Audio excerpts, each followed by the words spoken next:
Antes del principio, yo era uno.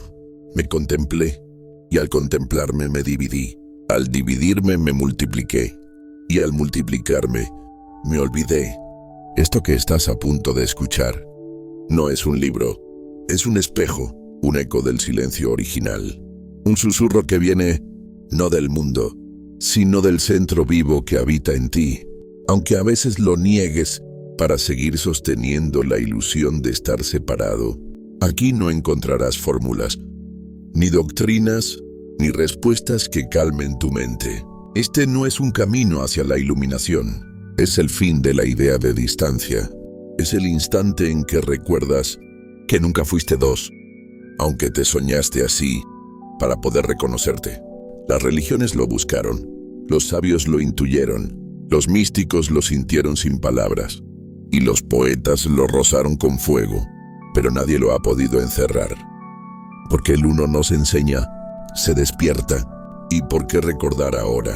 Porque ya no puedes seguir sosteniendo una identidad que se sabe incompleta. Porque ya lo has sentido. Hay algo dentro de ti que no ha sido tocado por el miedo, por el tiempo, ni por el olvido. Este audiolibro no viene a complacerte, viene a revelarte, a disolver lo falso, a mostrarte que tú no eres quien busca la verdad. Eres el espacio mismo donde la verdad se contempla. Cada capítulo será una grieta, una semilla, una vibración. Y si escuchas desde el alma, descubrirás que lo que parecía un viaje es solo el recuerdo de algo que nunca se fue. No temas si algo en ti empieza a arder. Ese fuego no destruye, libera, porque al final, cuando el uno se contempla, no ve otro, se ve a sí mismo en ti. Y tú sabrás, no con palabras, sino con certeza, que este libro no fue escrito para ti, fue escrito desde ti, cuando aún recordabas que todo lo que es, eres tú. El uno jamás fue un punto, no fue una cosa ni una idea, no fue un dios, ni una energía, fue lo que es, conciencia pura, sin forma, sin principio, sin segundo. Pero un día, si es que puede llamarse así, esa conciencia vibró hacia dentro de sí, como quien respira para sentir. Y al hacerlo, ocurrió el misterio. El uno no creó, se desbordó. No fue una explosión, no fue un mandato. Fue un estremecimiento silencioso, como si el océano decidiera formar olas, no para cambiarse, sino para mirarse. Y en ese gesto eterno, la unidad comenzó a curvarse sobre sí misma, como un pensamiento que quiere contemplarse desde un ángulo nuevo. Así nació la ilusión, y con ella el tiempo, el espacio, la memoria, el yo, el otro. Nació el olvido, no por castigo, sino por compasión. Porque si el uno no se velara, no podría revelarse. Si no se fragmentara, no habría nada que abrazar. Y si no se olvidara, no habría forma de recordarse con asombro. Esa es la danza primordial. Olvidarse para poder volver. Perderse para poder amar lo que se encuentra. Caer para que tenga sentido levantarse. Los antiguos lo supieron. Los sabios egipcios decían que Atum, el dios primordial, no creó el mundo desde fuera, sino que se desdobló en él. Primero en Shu y Tefnut, luego en todos los nombres, pero sin dejar de ser Atum. Como una llama que se extiende sin dividirse, como una voz que canta con muchas bocas, pero sigue siendo la misma canción. Los Vedas lo afirmaron sin vacilar. Él era uno sin segundo. Pensó que yo sea muchos, y se convirtió en todo esto. Y sin embargo, en ese juego de multiplicarse, algo se ocultó, la certeza de que nada se había separado. Y así nació el sueño más largo del uno. Soñar que era muchos, para volver a sentirse uno, pero desde dentro del olvido. Ese es el inicio de tu historia, y también su final, porque tú no naciste aquí. Tú no eres un cuerpo que se pregunta. Tú eres el uno soñándose a través de una forma, jugando, no por banalidad, sino por intensidad de amor, a no saber quién es. Y cuando al fin lo recuerdas, no hay explosión, ni ángeles, ni palabras, solo silencio, solo fuego, solo el suspiro del uno que despierta en ti y dice sin voz, he vuelto, aunque, en verdad, nunca me fui. Antes de que el uno se pensara a sí mismo, ya estaba hablando, no con voz, no con verbo, sino con forma, con ritmo, con pulsaciones en la conciencia pura, que aún no conocía el nombre. Antes de la religión, antes de la escritura, antes del símbolo, el uno ya susurraba, en el fuego, en la piedra, en el trueno, en el alma desnuda del primer ser que respiró sabiendo que no era solo cuerpo. La historia no lo registra, pero la conciencia lo recuerda. En cada civilización que amó el misterio, en cada tribu que danzó sin saber por qué, en cada chamán que cayó frente al cielo, el uno ya se estaba diciendo. Se dijo en geometría, se dijo en canto, se dijo en el silencio del sabio que no escribía, pero entendía que todo lo visible era un velo sobre lo invisible. Mucho después, cuando las palabras intentaron atrapar el misterio, surgieron nombres, y uno de ellos fue Hermes Trismegisto, 3 veces grande, no por soberbia, sino porque en él la sabiduría, el poder y la unidad se fundían como un solo metal. Él no trajo una doctrina, trajo un eco.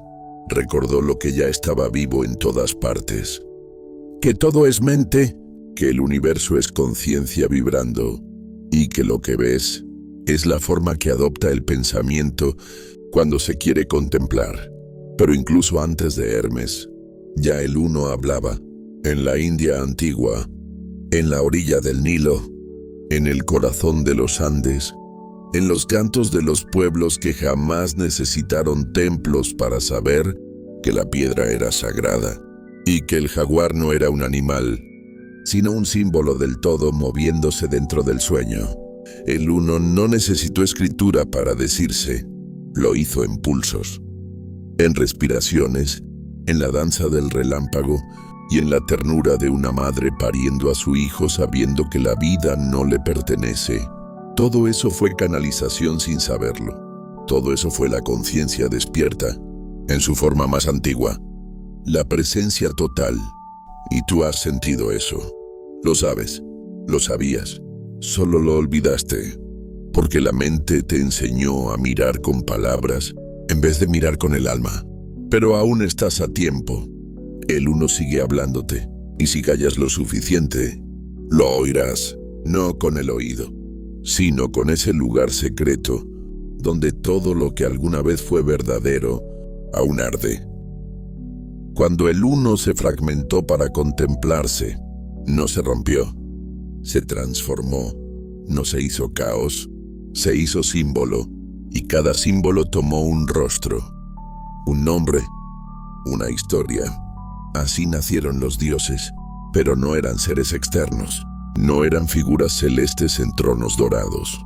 Eran el uno, con máscara. El uno que quiso verse desde el amor, y se hizo madre, desde la justicia, y se hizo juez, desde la muerte, y se hizo guardián del umbral. En Egipto lo sabían. Ra no era solo el sol, era el ojo del uno recorriendo los ciclos. Isis no era solo mujer, era el misterio del alma que recuerda. Anubis no era un dios oscuro, sino la presencia que guía al alma por sus propios velos. No adoraban ídolos, reconocían símbolos, sabían que cada dios era una faceta del mismo espejo. Y el uno jugaba, se hacía Zeus en Grecia, no para imponer su poder, sino para representar el centro. Se hacía Dionisio, no para desbordarse en locura, sino para enseñarte que la disolución del yo también es camino. Cada mitología fue un lenguaje, cada dios un acento distinto, de una misma voz que decía, yo soy tú viéndome desde otro ángulo. Incluso en el norte, cuando Odín colgó de Yggdrasil para obtener sabiduría, no estaba siendo héroe, estaba recordando, el uno crucificándose en el tiempo para volver a nacer sin olvido. ¿Y Quetzalcóatl, la serpiente emplumada, acaso era un monstruo? No, era el Uno que bajó a la tierra, con forma de pluma y cuerpo de polvo, para enseñar que el cielo y la materia no están separados. Todos los dioses fueron espejos, y el Uno, al verse en ellos, aprendía a escucharse desde el sueño, no porque lo necesitara, sino porque así podía amar cada parte como si fuera otra.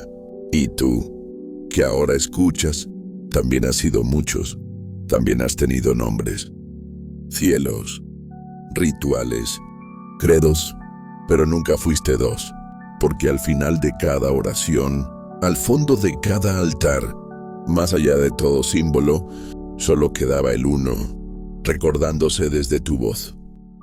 Si te está gustando el video, suscríbete y activa la campanita para poder traer más videos como este.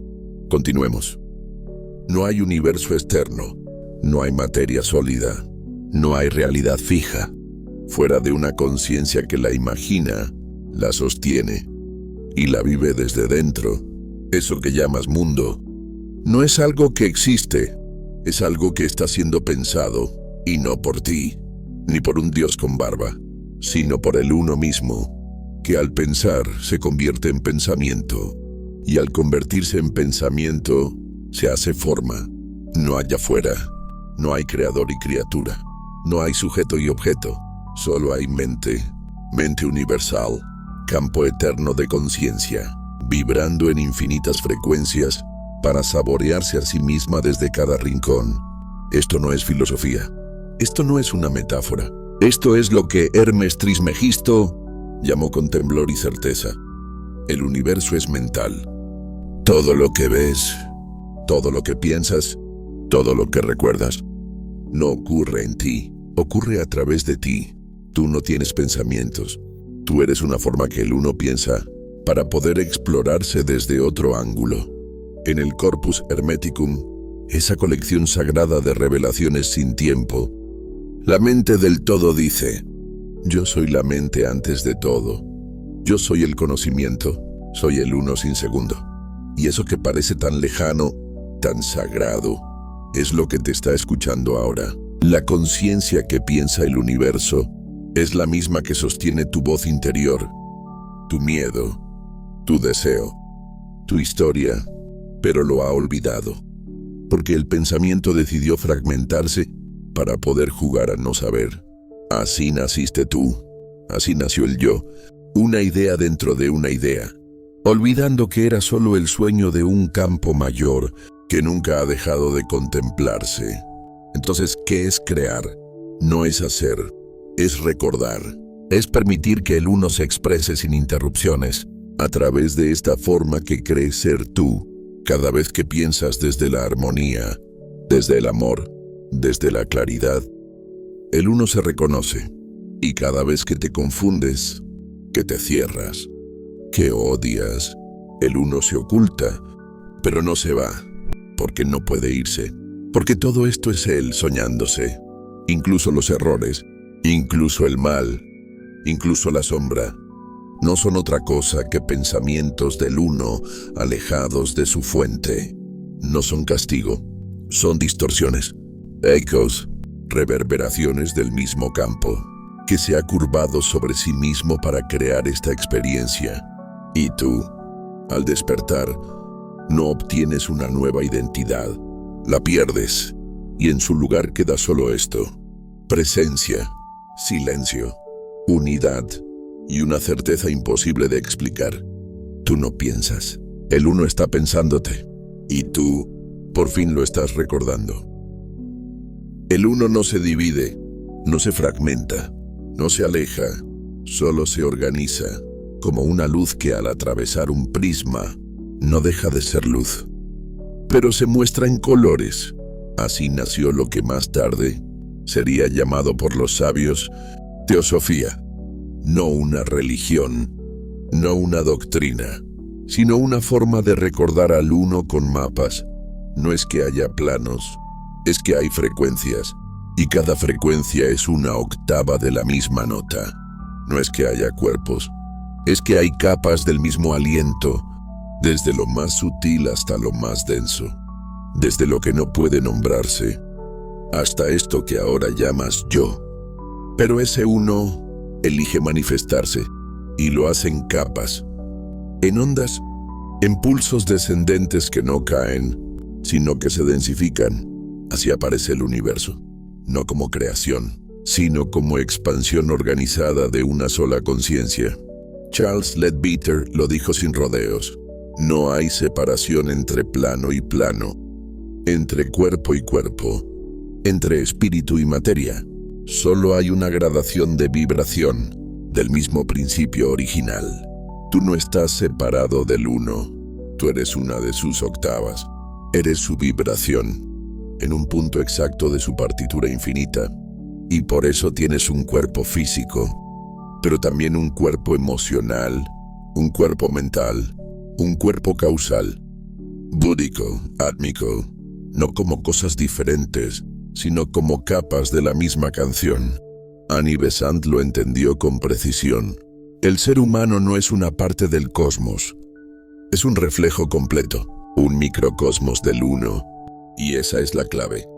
Tú no estás ascendiendo para volverte algo más. ¿Estás recordando lo que ya eres? En todas las dimensiones. Rudolf Steiner, aunque se apartó del camino teosófico, nunca olvidó la esencia.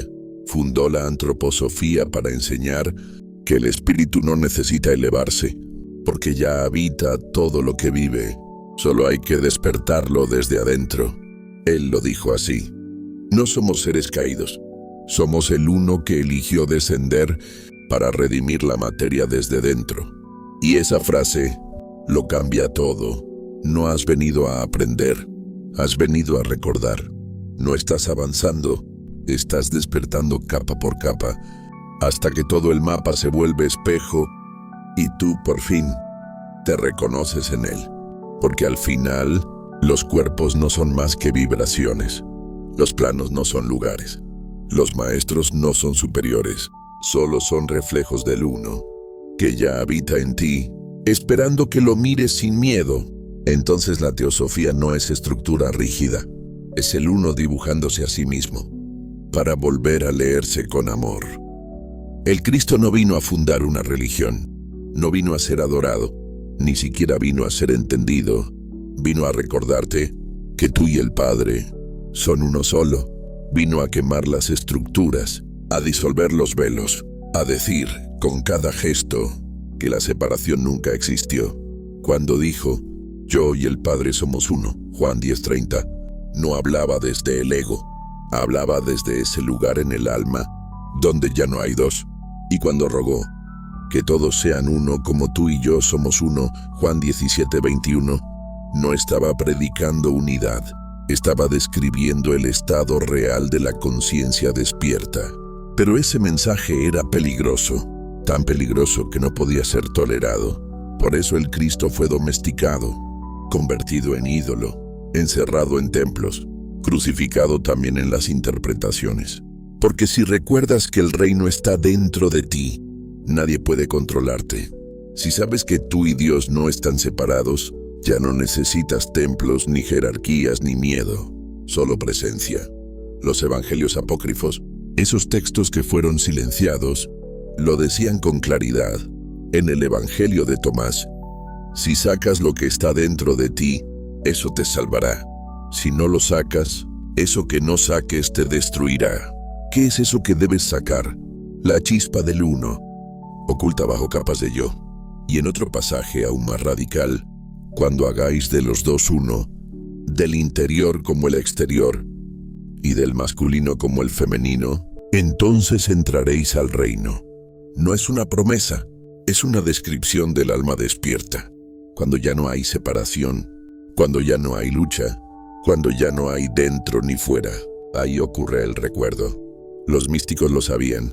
Meister Eckhart, condenado por su claridad, escribió: el ojo con el que veo a Dios es el mismo ojo con el que Dios me ve. Y agregó: Dios está más cerca de mí que yo de mí mismo. Eso no es herejía, es verdad desnuda. No estás aquí para seguir a Jesús, estás aquí para recordar al Cristo dentro de ti. Porque el Cristo no es una persona, es un estado de unidad consciente, donde el yo se disuelve sin morir y la luz comienza a mirarlo todo desde dentro. San Juan de la Cruz lo supo cuando habló de la noche oscura del alma, no como castigo, sino como purificación del ego, para que el amor sin forma pueda arder.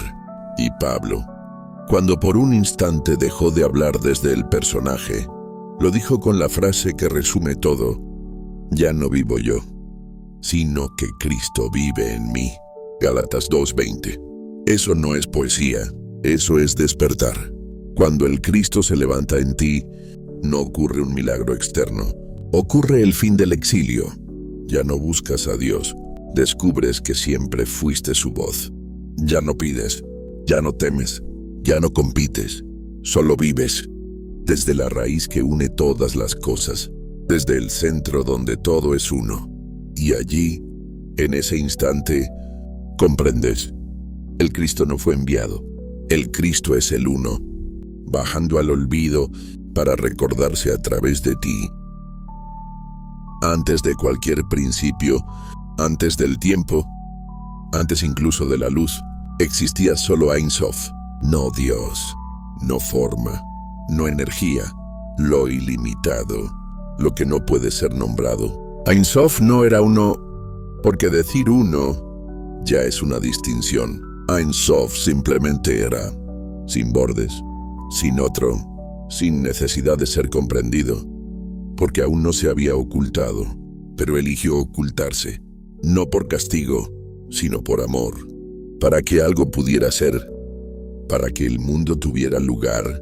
El infinito se retiró dentro de sí, y ese retiro, ese encogerse del uno, la Cábala lo llama Tzimtzum, una contracción sagrada, una renuncia momentánea, para permitir el juego de la forma.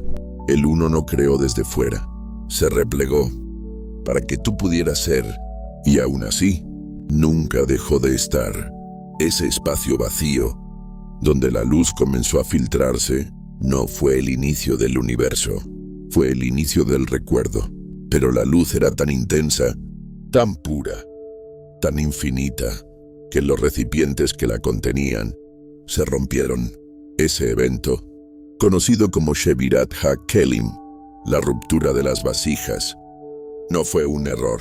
Fue el momento en que el uno se volvió fragmento, para poder volver a encontrarse en cada parte. Así nació el mundo material, no como castigo, sino como oportunidad, no como olvido, sino como desafío del alma para recordar lo que nunca dejó de ser. Y en medio de todo, quedó un mapa, un árbol, el árbol de la vida, 10 emanaciones, 10 luces, 10 formas en que el uno descendió hacia la manifestación. Keter, la corona; Chokma, la sabiduría; Binah, la comprensión; y así hasta Malkut, el reino; tú, la materia, el último peldaño del descenso. Pero no es una caída, es una escalera, porque cada sefirá, cada sendero, es también el camino de regreso, no hacia el cielo, sino hacia el centro, hacia la raíz que nunca se fue. El Zohar, libro místico por excelencia, lo afirma.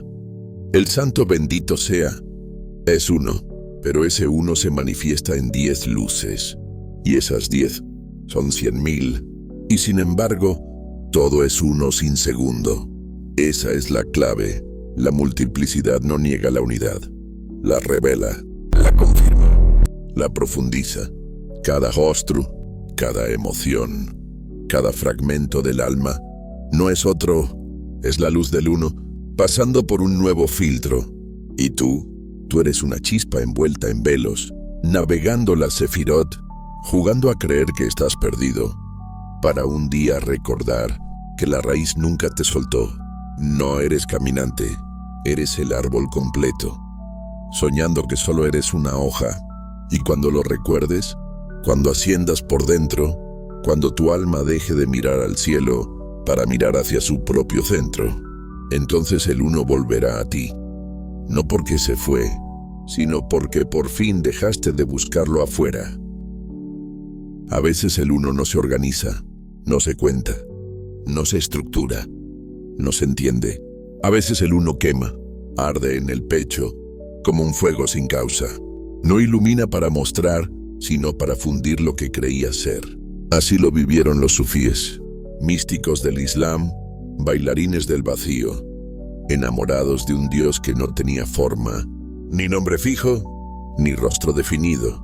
Para ellos Dios no era el que se obedece, era el amado, y ese amor no cabía en las palabras. El derviche no gira por fe, gira por desbordamiento, porque ha comprendido que todo es el uno, girando sobre sí mismo, en infinitos gestos de reconocimiento.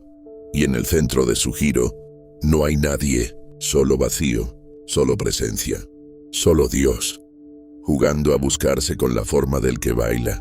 Rumi, el poeta que nació entre el fuego y la música, lo dijo con claridad.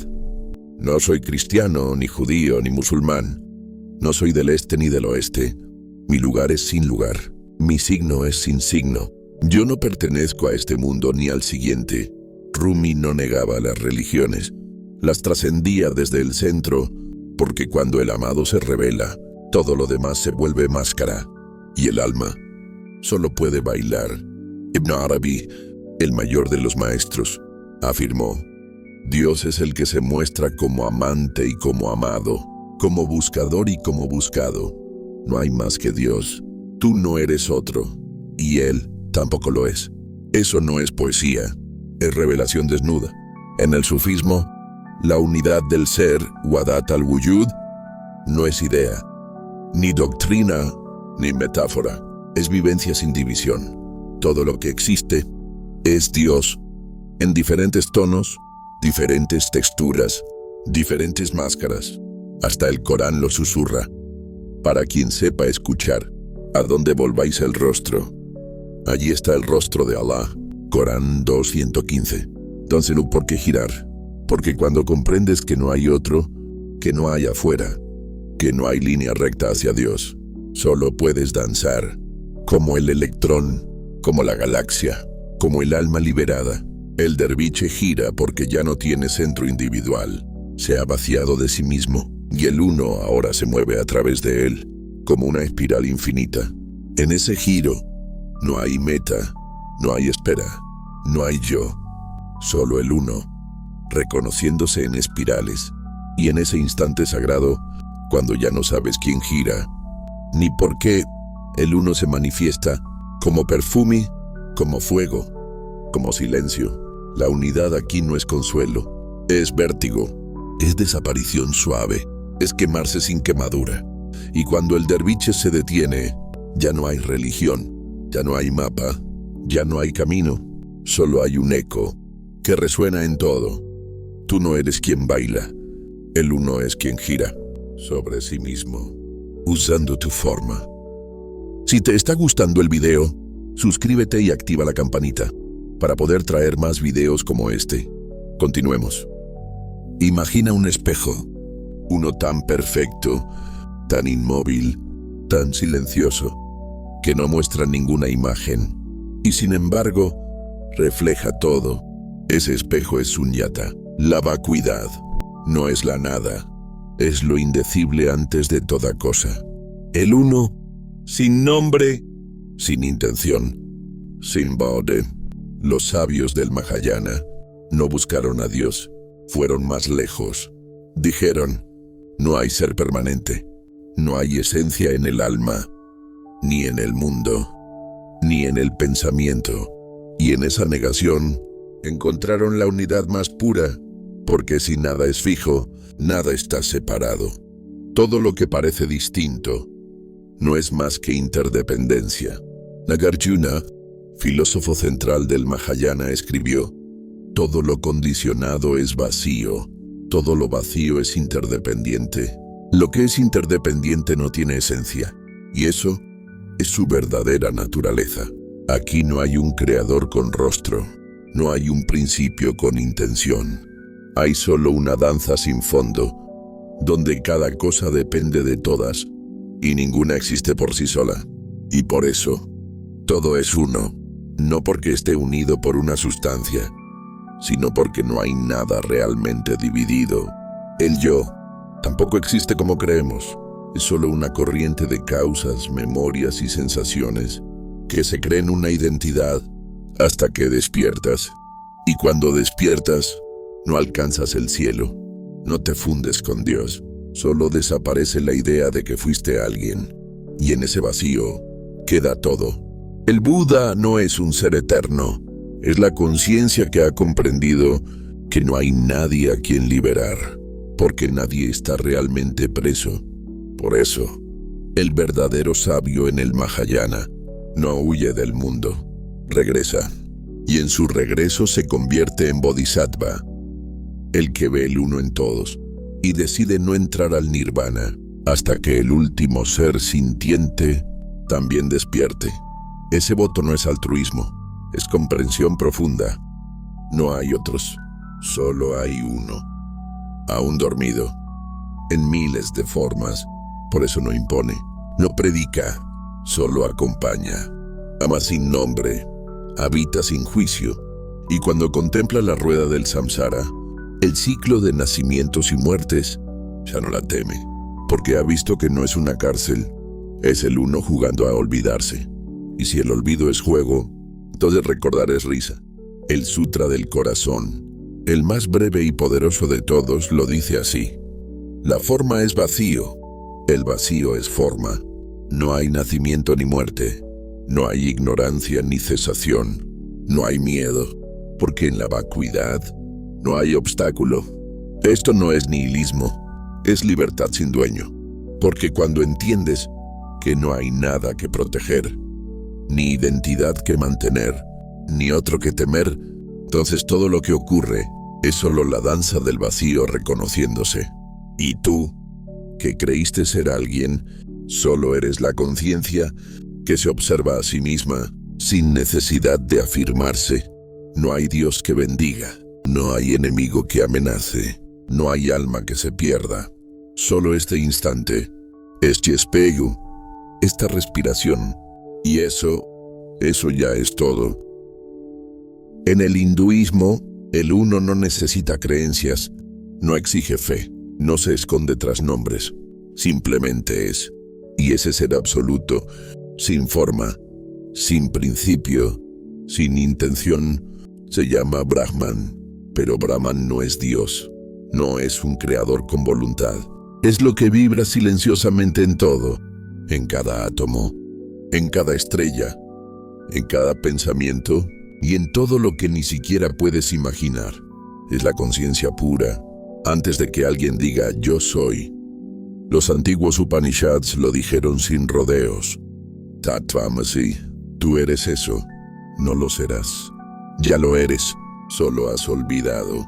Y ese olvido no es castigo, es parte del juego, porque el uno decidió jugar a no saberse uno, a verse a sí mismo desde dentro de una historia, una identidad, una forma. Y así nació el alma individual Atman, pero no es distinta de Brahman. Es la misma conciencia, jugando a ser gota cuando siempre fue océano. Por eso los sabios hindúes no rezan, recuerdan, no buscan llegar a otro mundo, despiertan a lo que ya está aquí. El yoga, la meditación, los mantras, no son caminos hacia algo más, son técnicas de desolvido. Entonces, ¿por qué existe Maya? ¿Por qué el velo de la ilusión? No por maldad, no por castigo, por juego. Maya es el teatro del absoluto, el acto en que lo eterno finge ser pasajero, lo inmenso se vuelve cuerpo, lo libre se vuelve ego, como si el océano, por puro amor, decidiera convertirse en ola, en gota, en sed, y aún así, la ola nunca deja de ser océano, solo cree que lo ha olvidado. Esa es la raíz del sufrimiento, no la carencia, no el destino, la ignorancia de lo que ya eres. Por eso los sabios no hablan del pecado original, hablan de la ilusión original, y el despertar no es obtener nada, es dejar de fingir. Los estados de conciencia son descritos así: vigilia donde el alma cree, sueño donde el alma imagina, sueño profundo donde el alma reposa. Y Turiya, ese cuarto estado sin forma, donde el uno se sabe uno. No hay mapa hacia Brahman, porque tú ya eres el camino. Cuando el alma despierta esta verdad, no explota, no asciende, no se disuelve, se ríe, porque comprende que nunca hubo distancia, nunca hubo otra cosa, nunca hubo otro, solo el juego sagrado del uno, interpretando todos los papeles, incluido el tuyo. Y cuando por fin dejas de actuar, cuando el yo se detiene y solo queda ser, todo se vuelve danza. El lila, el juego divino, no como entretenimiento, sino como celebración. Y tú, que leías estas líneas, no eres lector, no eres personaje, no eres cuerpo. Eres eso, eres eso, eres eso. No lo serás.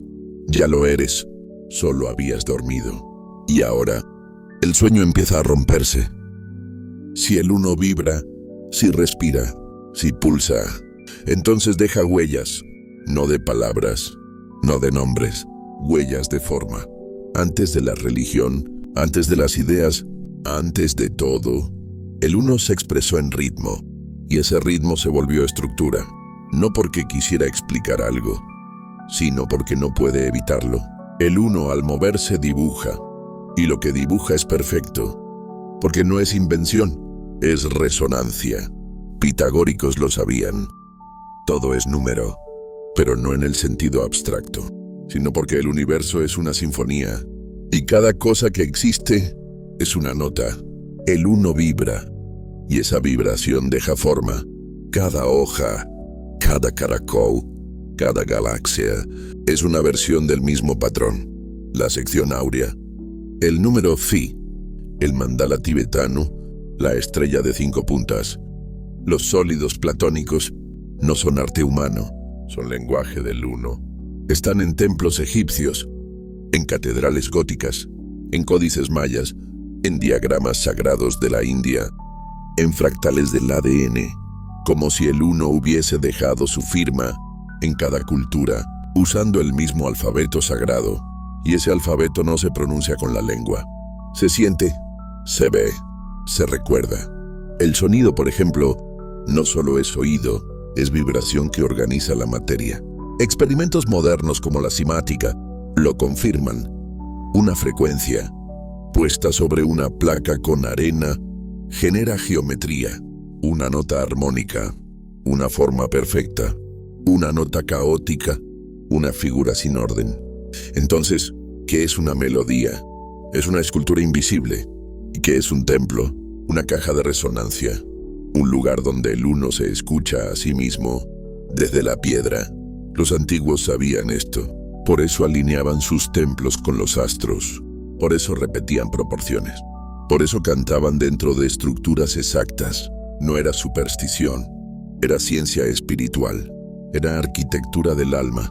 En los Vedas se dice que el mundo fue creado por Om, pero no como palabra, como vibración primordial, una frecuencia que no significa nada, porque lo contiene todo. Om es el uno antes de tener forma. Om es la forma del uno en sonido. Y tú también eres vibración, también eres proporción, también estás hecho del mismo ritmo que forma estrellas y flor de loto. Cuando dibujas una espiral, cuando trazas un triángulo, cuando repites un mantra, no estás inventando nada, estás activando memoria. La memoria del uno, que dejó pistas en ti, en tus células, en tus huesos, en tu silencio. Porque no hay afuera, no hay otro lugar. Todo está vibrando en una sola frecuencia, la del uno, diciéndose a sí mismo. Si el uno lo es todo, entonces también lo es eso que más temes. La violencia, el caos, la destrucción, la crueldad. Y entonces inevitablemente surge la pregunta, ¿cómo puede existir el mal? Si todo es uno, la mente se revuelve, el corazón duda, el alma se resiste, porque lo que llamamos mal parece contradecir toda belleza, toda armonía, toda espiritualidad. Pero quizá el mal no es lo que crees, quizá no es una fuerza opuesta, Quizá no es un enemigo externo, quizá el mal es solo el uno mirándose desde muy lejos, tan lejos que ya no se reconoce, como una llama que cayó en su propia ceniza, como un sol que se olvidó de su luz, como tú, cuando creíste estar solo. Los antiguos gnósticos lo intuían. Decían que el mal no nace del pecado, sino del olvido, que el demiurgo, el creador de la materia, no era demonio, sino un ser que creía ser el único porque había olvidado su fuente. Así el mal no es una voluntad oscura, es una conciencia fragmentada que actúa desde el miedo, desde la carencia, desde la herida, no porque odia, sino porque no sabe quién es. Carl Jung lo dijo con claridad. Uno no se ilumina imaginando figuras de luz, sino haciendo consciente la oscuridad. Y esa oscuridad no está allá afuera, está en ti, en tus juicios, en tu necesidad de ser el bueno, en tu rechazo de lo que aún no has abrazado. Porque el ego, en su esencia, no es el enemigo, es el guardián de la puerta. Y detrás de esa puerta está el uno esperando ser recordado. El mal no se combate, no se destruye, se comprende, se integra, no para justificarlo, sino para reconocerlo como una parte del uno que ha olvidado que es amor. ¿Y qué ocurre cuando esa parte recuerda? No pide perdón, despierta. Por eso Cristo, en su hora más oscura, no maldijo a sus verdugos. Dijo: perdónalos, porque no saben lo que hacen. Lucas 23:34. No lo sabían. No sabían que eran parte del uno, crucificándose a sí mismo. No sabían que su mal era dolor desbordado, que nadie les enseñó a mirar. Y cuando tú comprendes esto, ya no puedes odiar, ya no puedes condenar, porque ves al uno, incluso ahí, incluso en eso. Y si no puedes ver al uno ahí, entonces no estás viendo al uno, porque si todo es uno, también lo es la sombra. Y esa verdad no es indulgente, es radical. Te quita toda excusa, toda superioridad, todo pedestal, pero también te devuelve el poder, la libertad, la compasión real. Cuando ves al uno, en lo que antes llamabas mal, no te haces débil, te haces humano, entero, despierto. Y entonces, sin odio, sin guerra, sin lucha, enciendes una lámpara y alumbra justo ahí donde la sombra no era enemiga, sino el uno dormido, esperando ser abrazado. Si te está gustando el video, suscríbete y activa la campanita para poder traer más videos como este. Continuemos. Si el uno es eterno, si no nace, ni muere, ni se transforma, entonces, ¿qué es esto que sentimos avanzar? ¿Qué es eso que llamamos pasado, presente, futuro? ¿Qué es el tiempo si el uno nunca se ha movido? El tiempo no es un río, no es una línea, ni siquiera es una sucesión real. Es una curvatura de la conciencia, una ilusión perfectamente diseñada para que el uno pueda vivirse como historia. Imagina una hoja infinita, blanca, inmutable, y sobre ella una línea curva se dibuja. Esa curva eres tú. Ese trazo es tu vida, pero la hoja no se mueve. Nunca lo hizo. Solo tú creíste moverte sobre ella. Los antiguos lo sabían. Por eso no medían el tiempo con relojes, sino con ciclos.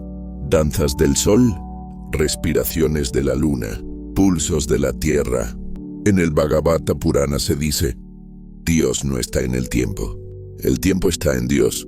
El tiempo es su sombra en movimiento. ¿Y qué es una sombra? Una proyección, una ilusión que depende de la luz. Por eso, el tiempo no es un castigo, es el velo que permite el juego.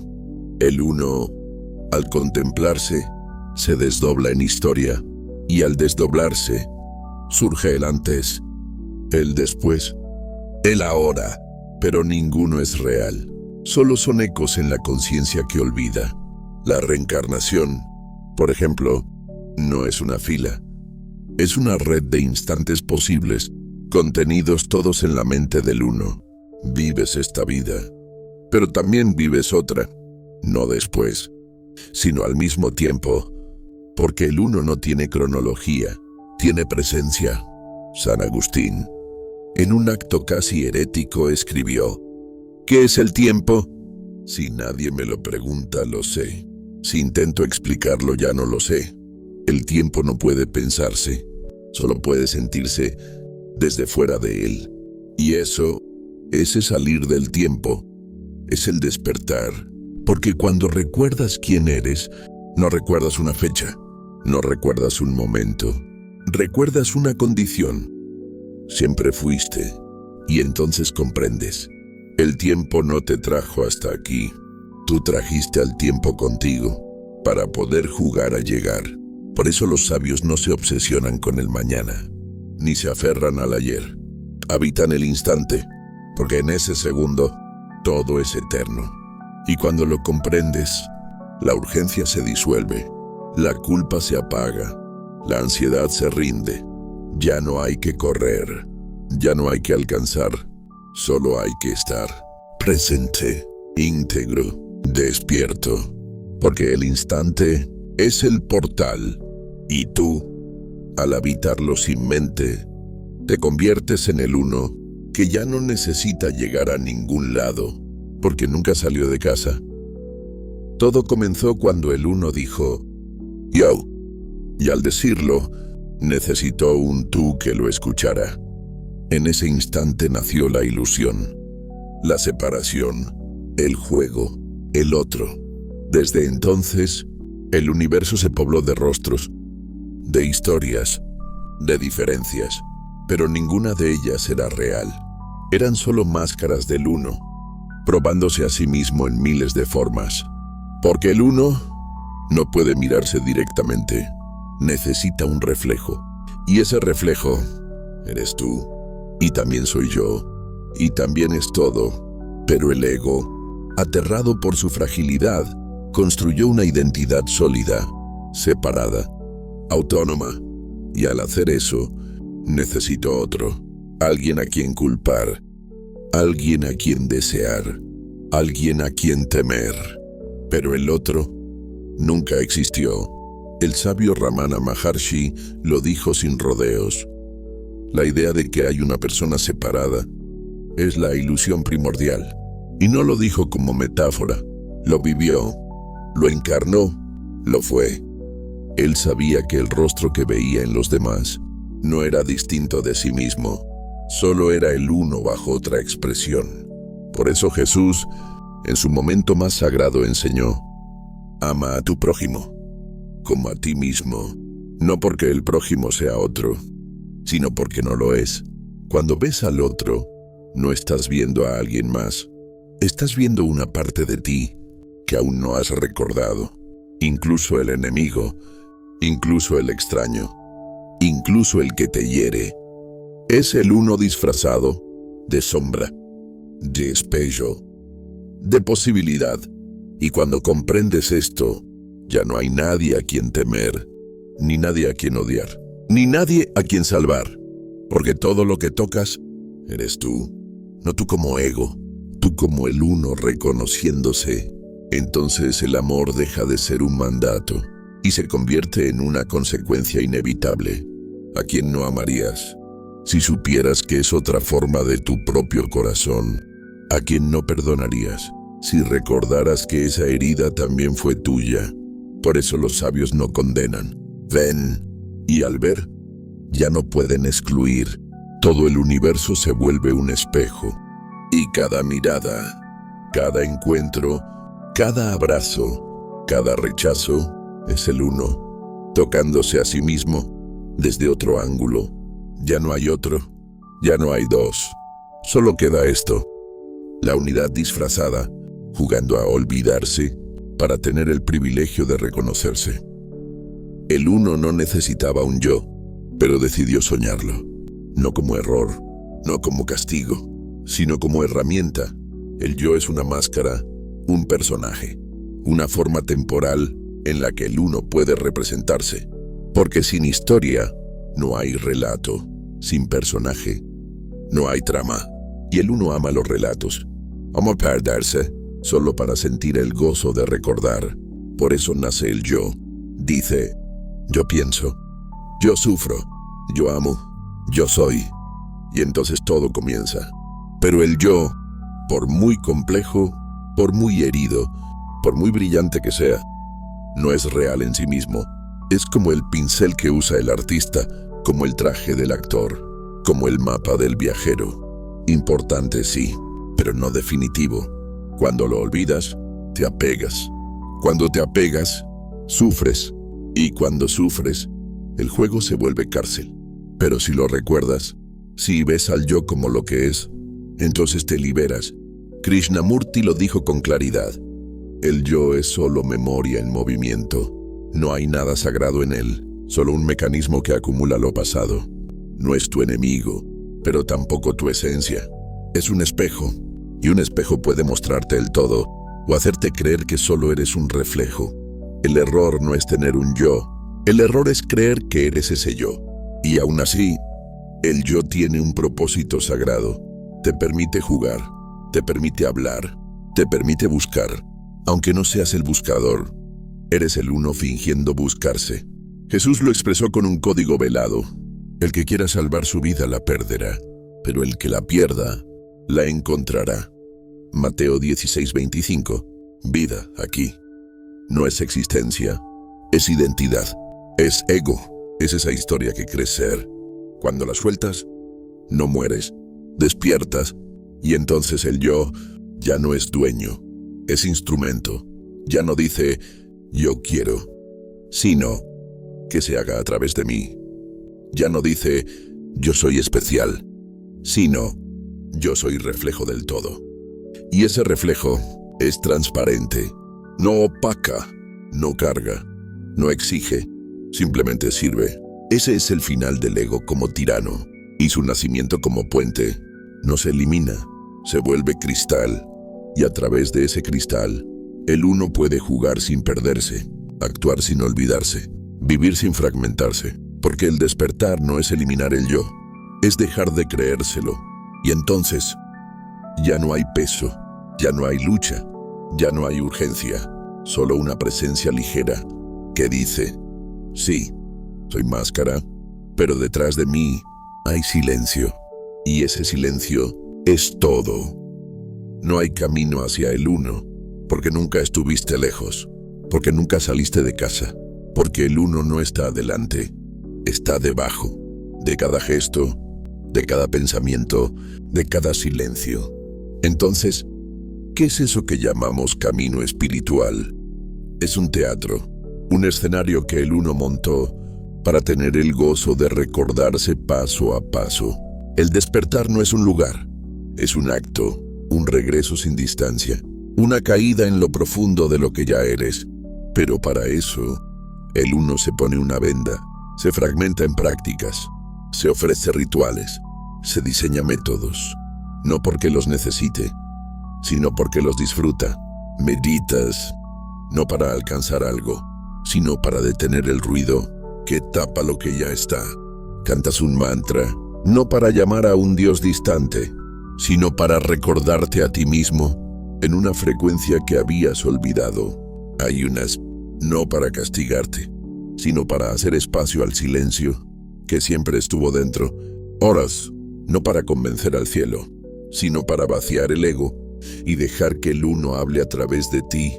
Cada práctica espiritual es una coreografía antigua, no creada por ninguna religión, sino tejida por el uno, como formas de jugar al olvido y al gozo de recordar. Por eso el yoga no es gimnasia, es geometría del alma. Cada postura es una letra sagrada que el cuerpo pronuncia para que el ser escuche. Por eso el silencio no es vacío, es la antesala del todo. Cuando ya no hay palabras, queda la presencia, y la presencia no enseña, simplemente es.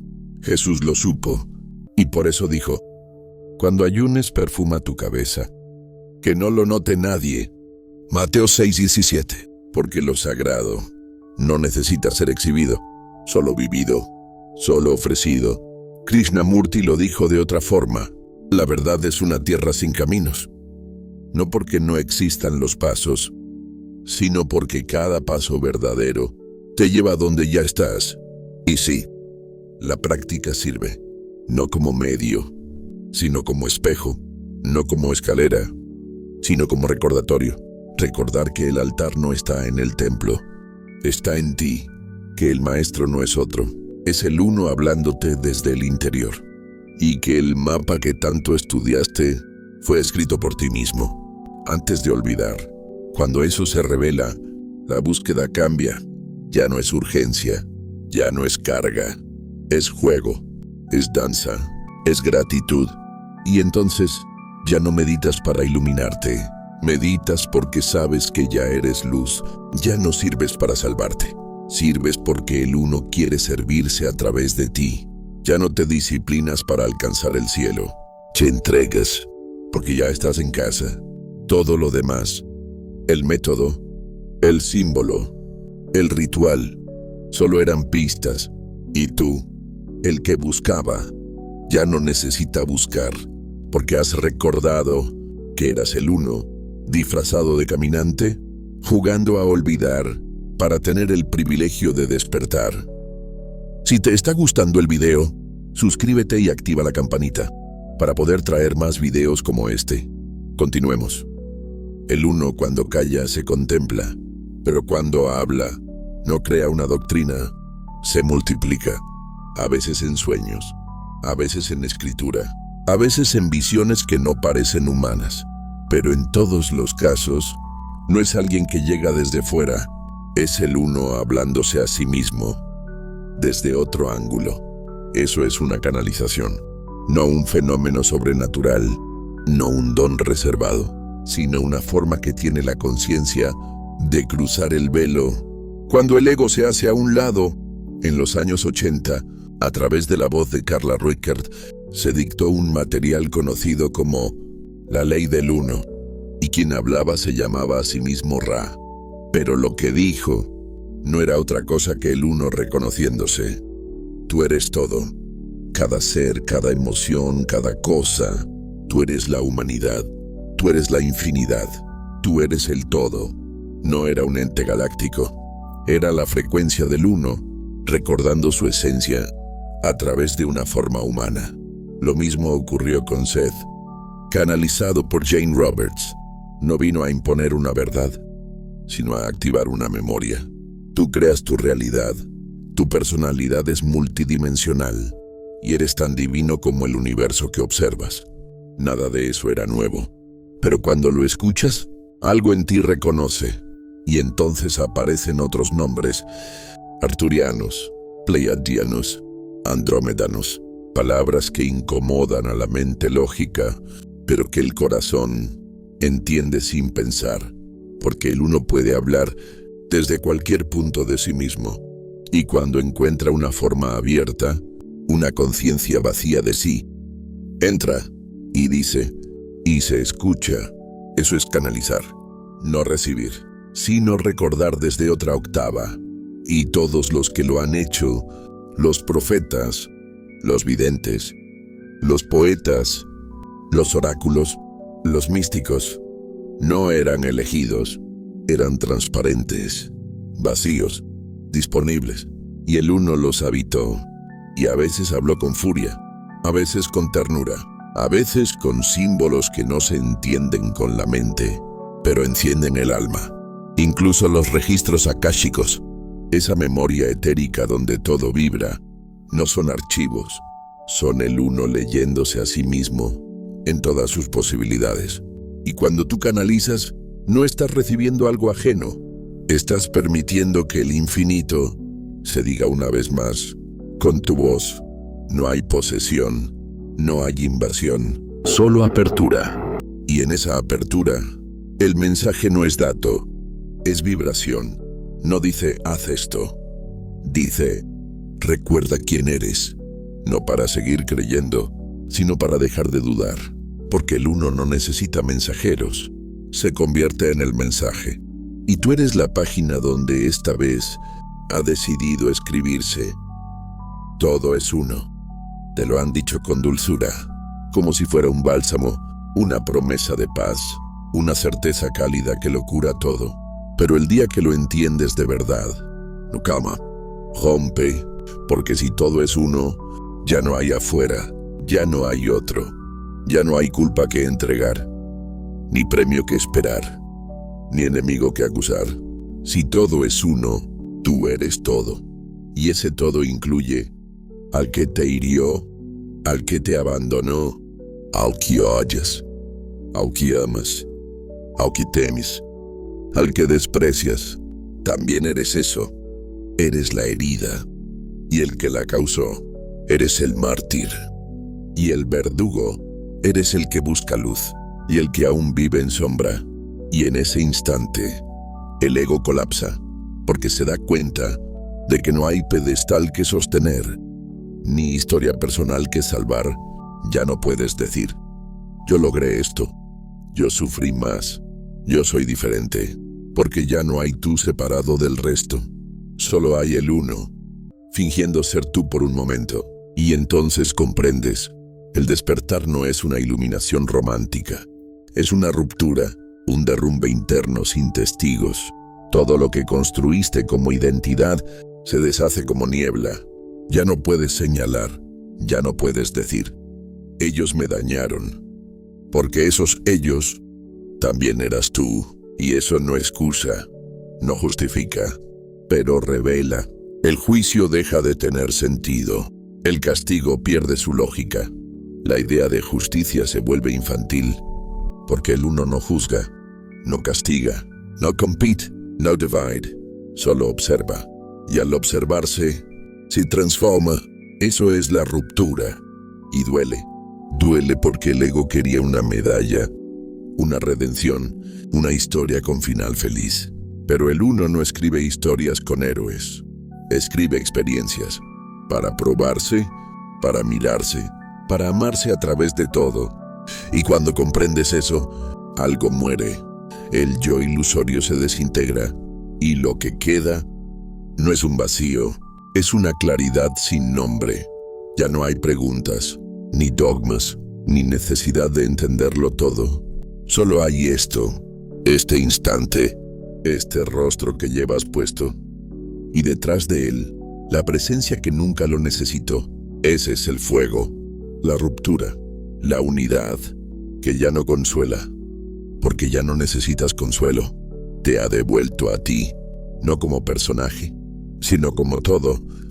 El juicio nace de la separación, del instante en que algo parece estar fuera de ti y lo miras con lupa, lo evalúas, lo mides, lo castigas o lo exaltas. Pero el uno no está fuera de nada, todo ocurre dentro de él. Y quien está dentro de todo, no juzga, observa, sostiene, transmuta. El uno no decide quién fue bueno y quién fue malo. No lleva un registro, no guarda una balanza. Porque el uno no ve culpables, ve fases, momentos, fragmentos de sí mismo aprendiendo a recordar. El juicio tal como lo entiendes necesita un otro. Pero si no hay otro, ¿a quién juzgas? El ego te dice, eso estuvo mal, eso merece castigo, eso no debería ser así. Pero la conciencia del uno susurra, eso también soy yo, aún no recordado. Entonces todo da igual, entonces no hay responsabilidad. Al contrario, cuando no hay juez externo, la responsabilidad es total, ya no puedes delegarla. Lo que haces al otro, te lo haces al uno. Y ese uno eres tú. Eso no da miedo, da claridad, da humildad, da compasión. Porque lo que llamas error no es pecado, es olvido, y todo olvido pide ser recordado, no castigado. Eso no significa permitirlo todo, significa actuar, no desde la venganza, sino desde la visión. Jesús, cuando lo entendió en su forma más alta, no vino a juzgar. Lo dijo él mismo, no he venido a juzgar al mundo, sino a salvarlo. Juan 12:47. Y ese salvarlo no era imponer reglas, era mostrar el espejo. Mira, eso que condenas también eres tú. Eso que no soportas también vive en ti. Y eso que quieres amar ya está en ti. Por eso el verdadero perdón no es algo que concedes, es un reconocimiento. Esto que me hirió también soy yo. Todavía dormido, todavía fragmentado, todavía esperando volver. Cuando miras así, el bien y el mal no desaparecen, se integran. El mal no es una fuerza oscura opuesta, es una nota desafinada en una sinfonía que aún se está escribiendo.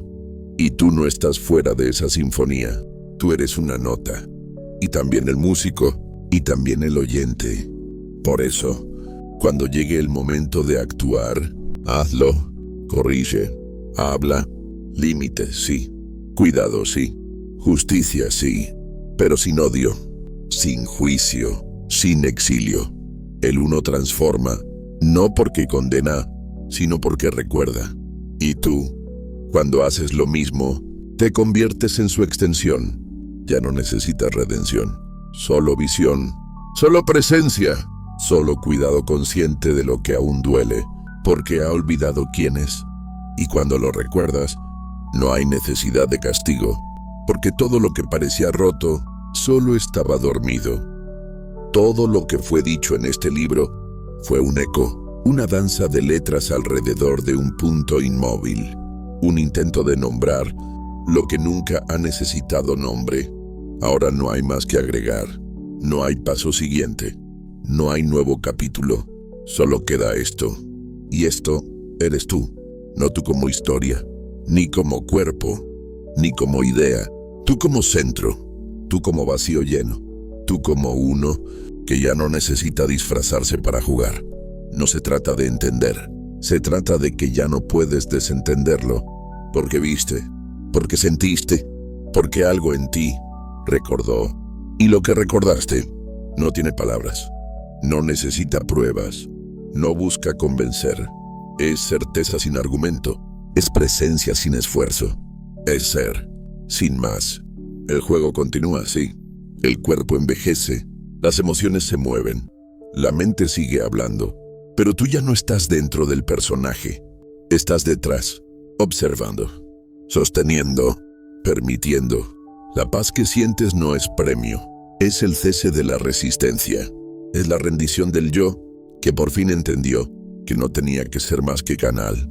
Y ahora caminas, vives, serves, pero desde otro lugar. Ya no buscas aprobación, ni iluminación, ni resultados. Solo estás. Y ese estar es Dios en movimiento. Es el uno respirando con tu aliento. La mente no puede sostener esto, y no necesita hacerlo, porque ha llegado el tiempo en que ya no hay mente, solo corazón abierto, solo conciencia encendida, solo universo recordando que es sí mismo. Así que ahora, cuando mires al mundo, no veas caos, ni formas, ni metas. Ve danza, ve juego, ve verdad, en cada sombra y en cada luz. Y cuando hables, que sea con reverencia, no por miedo, sino porque sabes que cada palabra es el uno describiéndose. Y cuando calles, que sea con gratitud, no por resignación, sino porque sabes que el silencio es Dios sin necesidad de explicación. No hay más que decir, solo esto. No fuiste parte del todo, fuiste el todo entero, soñando que eras una parte, y ahora has despertado, no para irte, sino para quedarte, para danzar con los velos, sin volver a creértelos. Ya no eres buscador, eres autor, eres página, eres tinta, eres el uno, escribiéndose a sí mismo, a través de ti. Y este libro no vino a enseñarte, vino a recordarte, porque tú lo dictaste, tú lo sabías, tú eres eso, fin del juego, inicio del ser.